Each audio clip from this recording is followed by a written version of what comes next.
They would play one half an hour video or audio and then they'll all get into discussion and one big confusion. Because nobody around him understood what he's talking about. Because he refuses to use any method, he refuses to use any example, he refuses to use any parable, any story, any joke or anything. This is called as Gnana Marga. This is pure Gnana Marga. Around JK, everybody could feel the man is special, but nobody could get what he was talking about because he refused to play the role of a guru, he refused to initiate anybody into anything, he refused to give any kind of method, any kind of process. He said it anyway happen. It is true. Anyway it will happen. But maybe after 1,000,000 lifetimes. Jiddu Krishnamurti was like a flower. His fragrance was felt when he was alive. And that's all.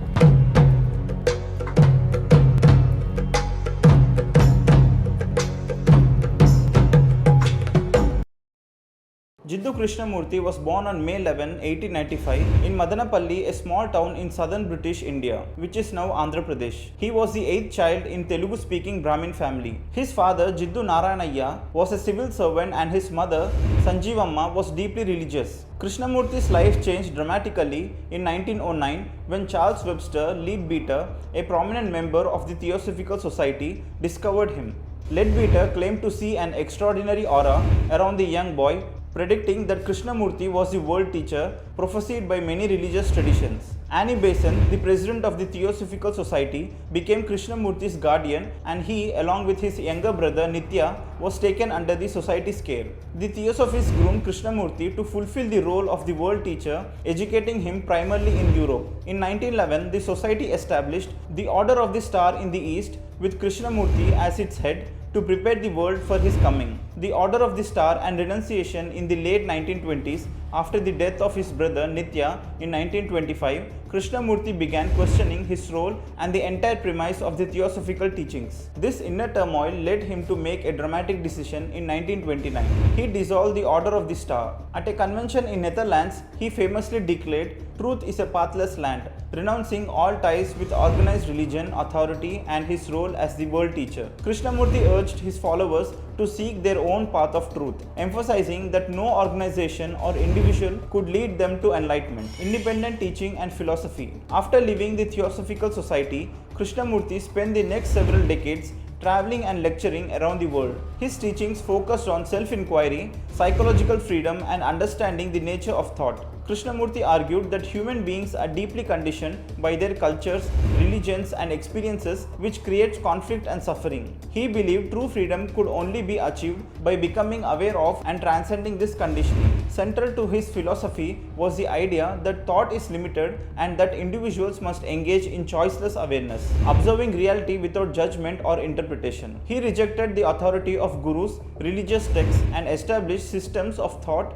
insisting that truth is a personal moment-to-moment discovery. Later years and legacy. Krishnamurti avoided the trappings of fame and refused to be seen as a guru. He established several schools in India and United States and the United Kingdom where his educational philosophy, emphasizing holistic development and self-awareness, was implanted. His teachings reached a broad audience through books like The First and Last Freedom, Commentaries on Living and Freedom from the Known. His dialogues with figures like physicist David Bohm and the Dalai Lama further extended his influence. Despite his global impact, Krishnamurti remained a private person, continuing to give talks until the end of his life. He passed away on February 17, 1986 in Ojai, California, where he had lived for many years. Conclusion. Jiddu Krishnamurti's life was dedicated to exploring the mind and human conditions. His refusal to accept any form of authority, including his own supposed role as a spiritual leader, made him a unique figure in philosophy and spirituality. His teachings continue to inspire those seeking to understand thought, consciousness and the possibility of living a life free from fear and conflict. Krishnamurti's legacy lives on in the ongoing exploration of the pathless land of truth that he championed. Jiddu Krishnamurti was born in a village called Madanapalli. I've been to his house where he was born and where he lived. a century-old house, a cute little house, nice place. It's kept like a monument for him today. At one time in early 20th century and late 19th century, theosophy spread across the world in a big way. This was started by Madame Blavatsky, who had a great interest in occult and mysticism, and she spent late 19th century and early 20th century saw a lot of British and other European seekers of mysticism traveling to India and exploring and writing lots of books, many of them, you know. Max Muller, Paul Brunton and many others. Blavatsky was even before them. These are all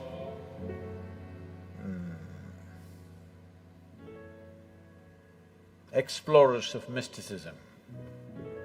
It was, in those days, not like going to some place to learn, it was an adventure that you really have to take off on a horseback and go to a strange country, battle all kinds of things, try to meet the right kind of gurus, and it was a whole adventure. So they put themselves through all this. Madame Blavatsky traveled to all kinds of places. She went to Tibet, she went to India, and then she came down to Tamil Nadu and set up the Theosophical Society out there, which still is there. And then their dream became to produce a perfect being project. Then they unearthed this information. I don't know to what extent they went, but actually, in the yogic lore, in the tradition, there was a yogi by the name Sunira. Sunira saw that human consciousness could be evolved if you produce a perfect human being who could render this to all sorts of people. In a way, he comes from the tradition of Shiva. Somewhere it's his dream to build another being like that.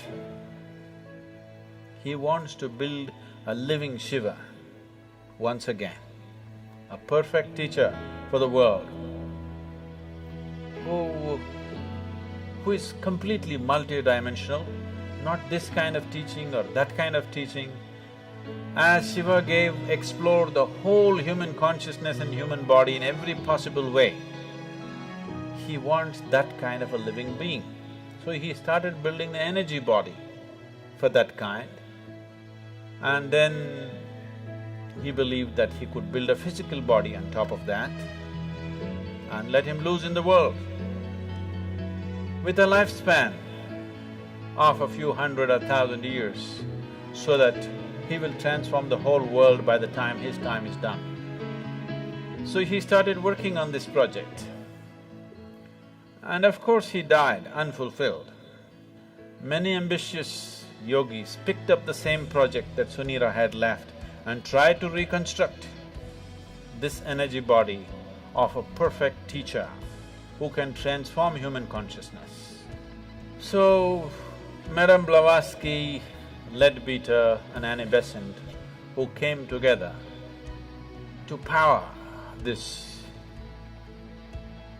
theosophy movement across the world, which they successfully did to a large extent, and they gathered the most phenomenal occult library on the planet is still in the Theosophical Society of India. They gathered every kind of book on occult, and they set up a whole study team. Even now, Jiddu Krishnamurti's groups are called study groups, yes?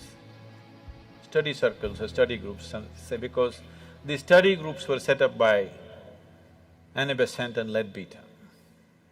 These are brilliant intellects, no question about that. But they have no inner experience, but they have gathered phenomenal amount of information So somewhere they believe with this information and with their intelligence and intellect, they can recreate all this. And they started looking for appropriate bodies upon which this body of a super teacher can be imposed upon. Jiddu Krishnamurti, Rukmini Arundale, who else? One more, whatever. They started putting them through very severe training to prepare them physically, mentally. But they have no inner experience. They're reading books and trying to do this to these boys. And they put JK and all kinds of meditative processes, and he attained to a certain level of… he became a fantastic human being. He was something that nobody could decipher, but he was like a flower. His fragrance could not be missed. Then they decided, when JK was about 20 years of age, 27 or 28 years of age, this Theosophical Society decided to announce to the world that he is the world teacher. The perfect teacher has come. People gathered with great interest in this. JK came on the podium and he said, "I am not a world teacher." Poof! The whole Theosophical Society and their project, everything went down the tube. He had the courage and the sense and the wisdom to say, "I am not." Most idiots would have said, "Yes, I am the world teacher, I am the reincarnation of Buddha and Jesus and everything." Most idiots would have done that.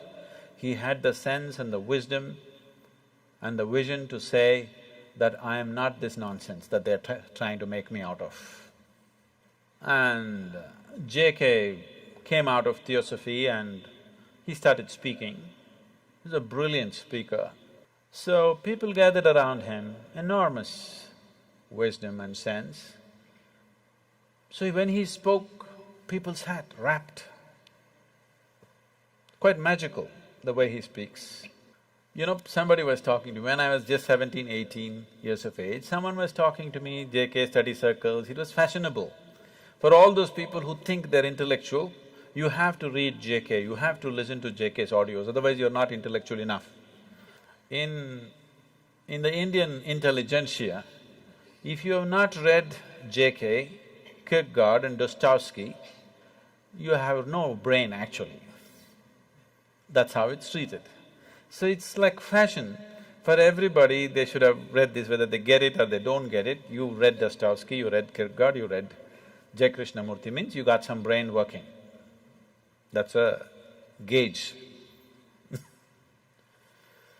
So people were talking, JK, he's something every Saturday afternoon, they have a study circle where they play some audio tapes and his books are there and things. Some of my friends invited me and I went. So they were playing a short video. The man was sitting like this is the first time I'm seeing him, the first time I'm listening to him. He was still alive at that time. Just the integrity of the person is spilling all over him. Just the sheer integrity of the man cannot be missed. So, I didn't do much reading, I heard a few audios and watched a few videos. I enjoyed him, but I was too wild to listen to anybody.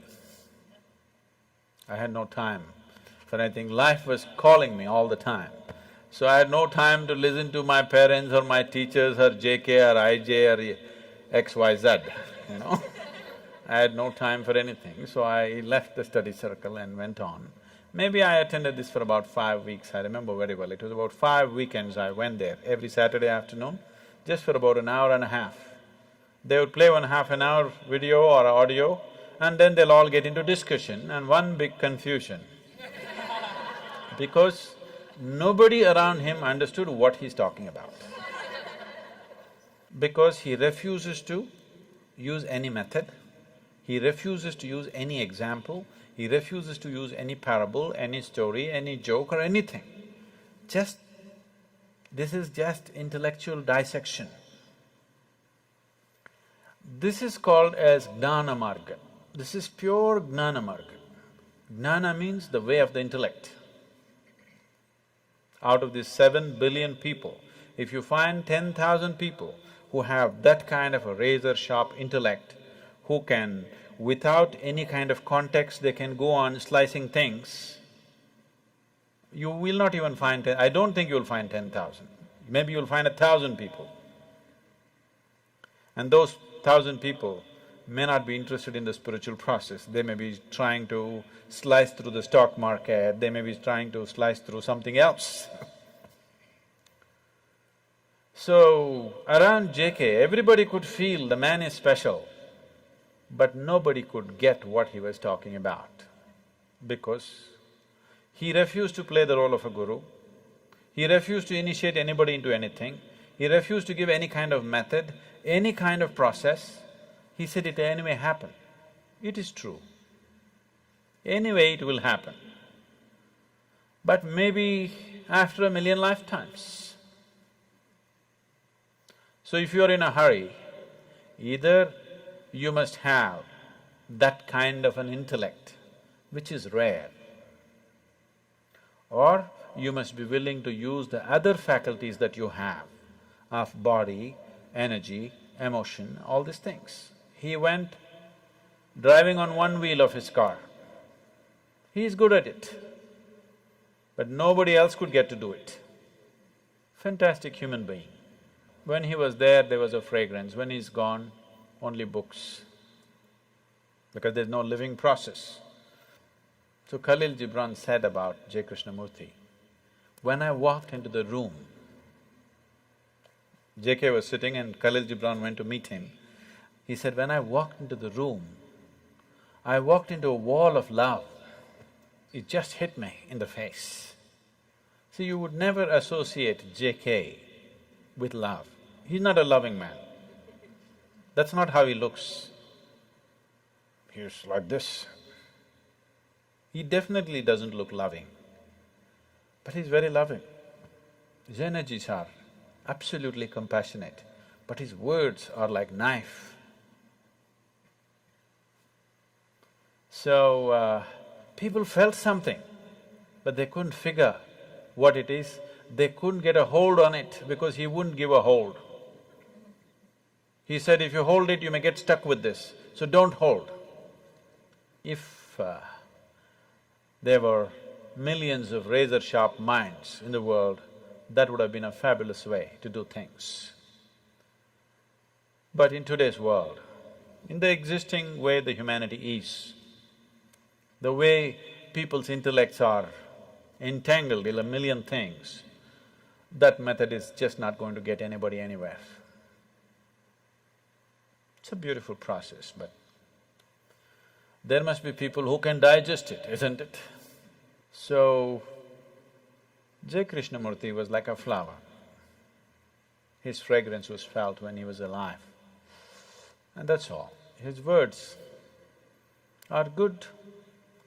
If you want to kind of use it as an intellectual exercise to drop a few things, they could be useful, brilliant. His intellectual brilliance just comes out every moment of his life.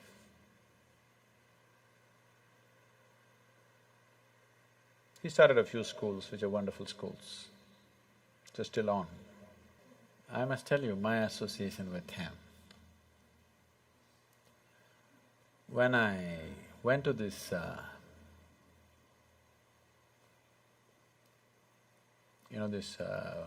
weekends for five Saturdays, Saturday afternoons, an hour and a half, that's my exposure to him. And one day he spoke about education. And it really gripped me. And it really twisted me inside out, because all the ideas, I had never thought of an alternative way of educating people. I was only thinking of how to dismantle all the education system in my mind. When he spoke about education, suddenly it struck me, there's another way to do this. So just this thought came to my mind. I was just maybe 17, 18, and I was living wild and I have dreams of running away somewhere. Uh, so I just thought if at any time if a child comes under my control, I would like to put the child to this kind of education. So, it just so happened, when my daughter had to go to school, when she got admission in some of the best schools in Ooty, but then it just flashed me in my mind that, okay, there's a JK school, why don't I send her there? And she went to that school and she spent 8 years studying there. So just those 5 Saturday afternoons, an hour and a half, that much impact he had on me, that I handed over my daughter to his care in one way or the other.